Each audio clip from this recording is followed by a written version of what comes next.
Coming up on Cedar Valley today, freaky clowns have been spotted creeping around in local areas. Wartburg students were on the hunt for internships and jobs at the 14th Annual Fall Career Expo.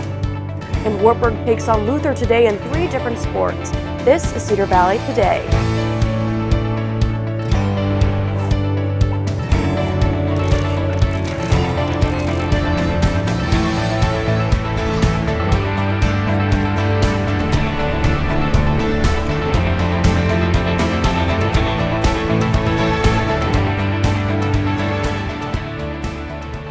Good morning and welcome to Cedar Valley Today. I'm Kaylin Thompson.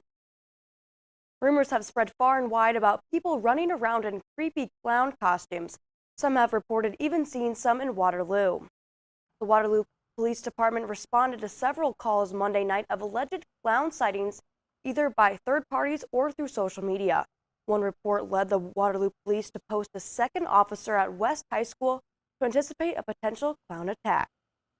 So I would ask the public to not overreact. If there's any suspicious activity or anything having to do with a sighting, obviously you would use dispatch and get law enforcement involved as soon as possible. Get as good a description as you can get, as silly as that sounds. And over the past couple of days, there have allegedly been some clowns sighted on Wartburg's campus. If you are outside at night, we remind you to be careful and cautious.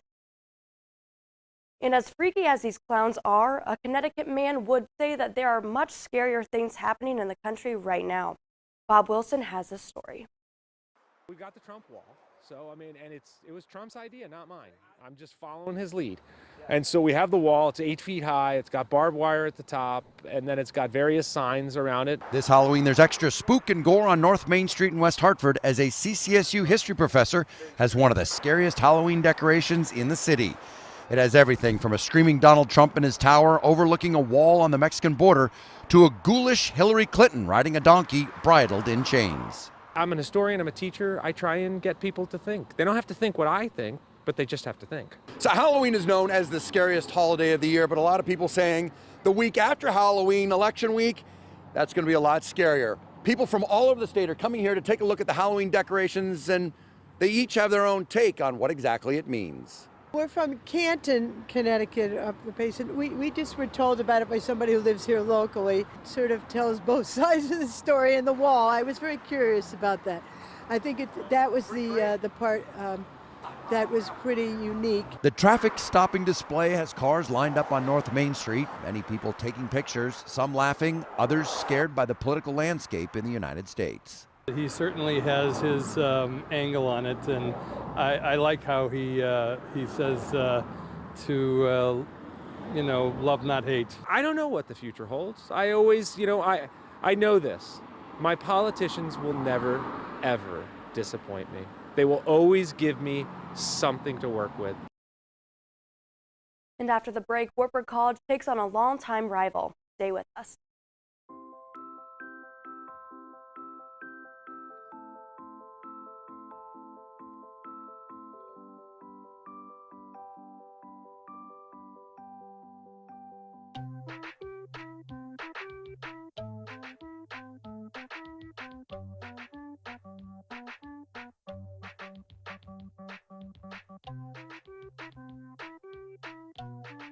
Start a story. Adopt at theshelterpetproject.org. Wartburg College hosted its annual Fall Career Expo yesterday. The expo offered students opportunities to talk to businesses around Iowa about internships, jobs, and graduate school applications. Between 200 and 300 students attended this event. Throughout its 14 years, the event has grown from 30 employers to 72. The expo was not only meant for 3rd and 4th years, but also 1st and 2nd years as well. Everything from first years who are really maybe exploring majors to sophomores and juniors who are looking at internship and volunteer service opportunities, and then seniors who want to meet with graduate schools and also looking with employers about full-time careers. Another career expo will be held this winter. The Wartburg men's golf team finished up the fall part of their season yesterday. They placed 6th out of 7 teams at the Vitterbo Invitational in La Crosse, Wisconsin. The team golfed a total score of 677, or 101 over par. Junior Tanner Randall was a bright spot on the team. He tied for 9th place overall, shooting a 79 in the first round and a 78 in the second. Luther was also at the Viterbo Invite, placing 2 spots above the Knight.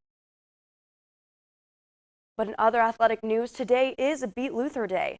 The volleyball team and both the men's and women's soccer teams will face off against a rival with home court and field advantage later this evening. The women's soccer game starts at 5 p.m. at the Wartburg Soccer Field, with the men's game to follow. The volleyball team will take on the Norse at 7:30 in Levick Arena. Wartburg College Students Unite will be at all 3 games, handing out gear and cool cookies. All 3 games will be live on Night Vision. And coming up after the break, we'll take a look at social media. Stay with us.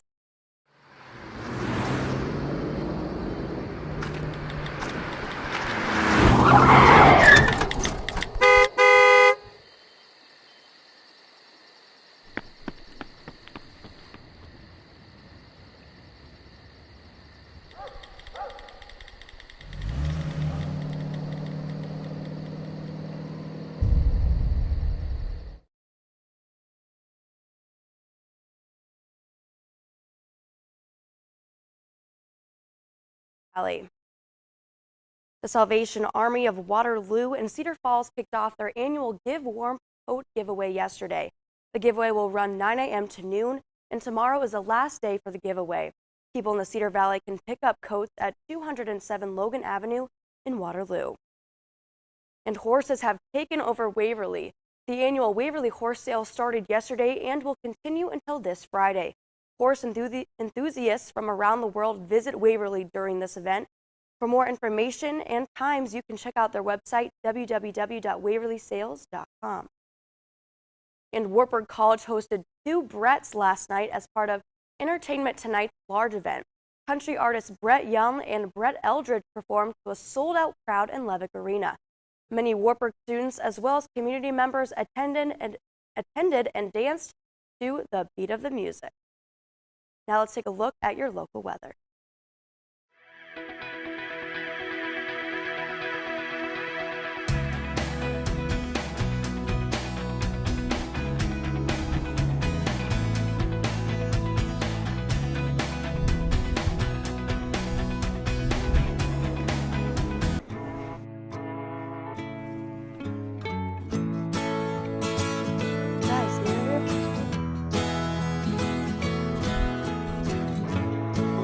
Son, tell him that I've begun to dream of things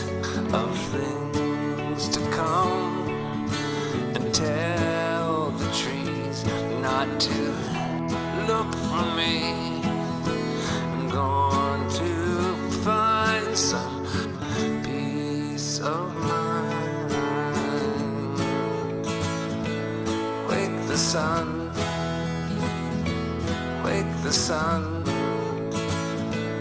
wake the sun, wake the sun.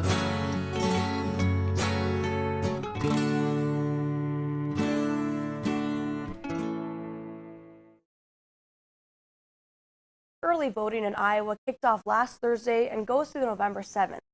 Joining us this morning to give us more details is Bremer County Auditor Shelley Wolf. Well, thanks for joining us this morning. And for people who aren't able to vote on that November 8th election, I guess, what are some of their options? They can early vote or absentee vote. They're one and the same. They have to request a ballot in writing, whether they do it in person or through the mail. There's no restrictions to who can vote early. Anyone can do that. It becomes vital, though, for those who are not able to be at the polling place. Awesome. And I guess for specifically college students, with Wartburg being in Waverly in the Bremer County, I guess what can they do if they're not from in Waverly or in Iowa, I guess? They can register to vote as a Bremer County voter. Prior to October 29th works the best for them because it's easier to verify them and they don't have to have extra proof. They can vote. I'm for sorry. College students, that's okay. Like, what can they do? Do they register in Bremer County, or do Yes. they have the option of doing the hometown too, correct? Yes, they Okay. can register to vote in Bremer County, use their college address, and become a Bremer County voting resident, or Okay. they can maintain their home address and vote absentee through their home address. Okay, and what do you think is easier kind of for college students? Just kind of depends on who you are for that, or? Yeah, any way is easier. I guess if they're a Wartburg College student, they're right here in Waverly. If they would register here, they could come to the court and vote and not have to do the process of the mail, where back home they'd probably have to do it through the mail or they were going to be home during a regular work. Right, but if they were to do it for mail, they'd have to include box number and residence hall, correct? Yes, very important if they register in Bremer County to include their Wartburg box number and which hall they live in, because there's a voting precinct line that goes through Wartburg, divides the wards of Waverly. Gotcha. That's kind of confusing, so students should look that up. Or yes, or, how do they look that up? Or call my office. Very nice. And so I guess another thing people struggle with is people with disabilities kind of maybe struggle getting to the polls, or if they do get to the polls, kind of casting their vote there. I guess what are some of those options they have? They can come to the courthouse and vote curbside, or they can go to their polling place and vote curbside, or they can vote through the mail. If they can get to the polling place on election day, there are devices that can be used so that they can vote independently. And we kind of talked about people who travel. And so what can they do? People who are maybe overseas over that November 8th date, or older people who maybe go down south when the weather starts to get cold. What can they do then? Yep, they can do the early voting process too. They can either vote in my office now before they leave. If they're already gone or they don't do it soon enough, then they can vote through the mail. Overseas, there's a whole different process. They get special treatment to make sure that they don't lose that ability to vote just because they're overseas, and that's both civilians and military. Their ballots were mailed out earlier than anybody else's ballots were able to be voted. And just because I'm curious, with those early ballots, I guess what happens to them leading up to the November 8th date? The big question. We store those. They're sealed. The voter seals those, so they are never looked at or able to be accessed in any way. And we just store them in boxes, counted and labeled and everything accounted for until the day before the election. We have a team of both Democrats and Republican, just residents of Bremer County, who take an oath, who come in the day before the election. They open all of those, and then the next day they run them through the tabulator so that they're counted. But until then, they are stored in a vault in our office in a box, secured, so that no one has any access to those ballots. Very nice. So very locked up for that, but a very effective early voting process, though, nonetheless. So thanks so much for joining us this morning to give us that more information. We'll be right back.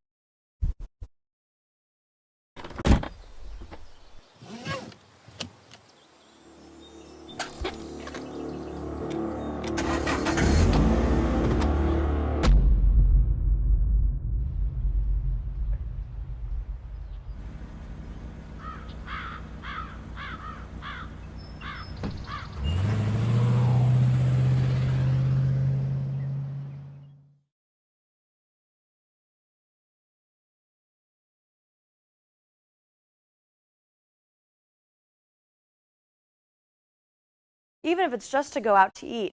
Well, now, if you live in Northampton County in Pennsylvania, you might not have to. Bane Invaders opened its doors Saturday in Northampton County. It's a drive-through restaurant just for dogs. Owners can pick out various meats, vegetables, and fruits for their canines. They can also add a few items for taste and preference.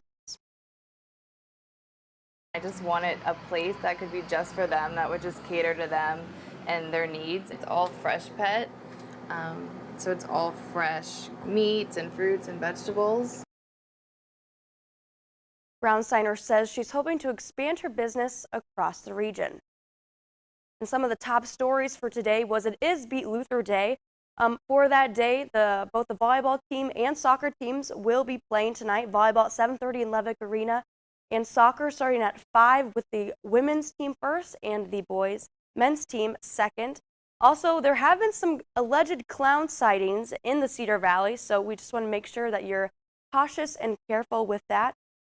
But other than that, we want to thank you for watching Cedar Valley today. If you haven't yet, please like our Facebook page and follow us on Twitter for more Cedar Valley content. We also have the app that's available on the iTunes App Store and Google Play. Have a great day, Cedar Valley.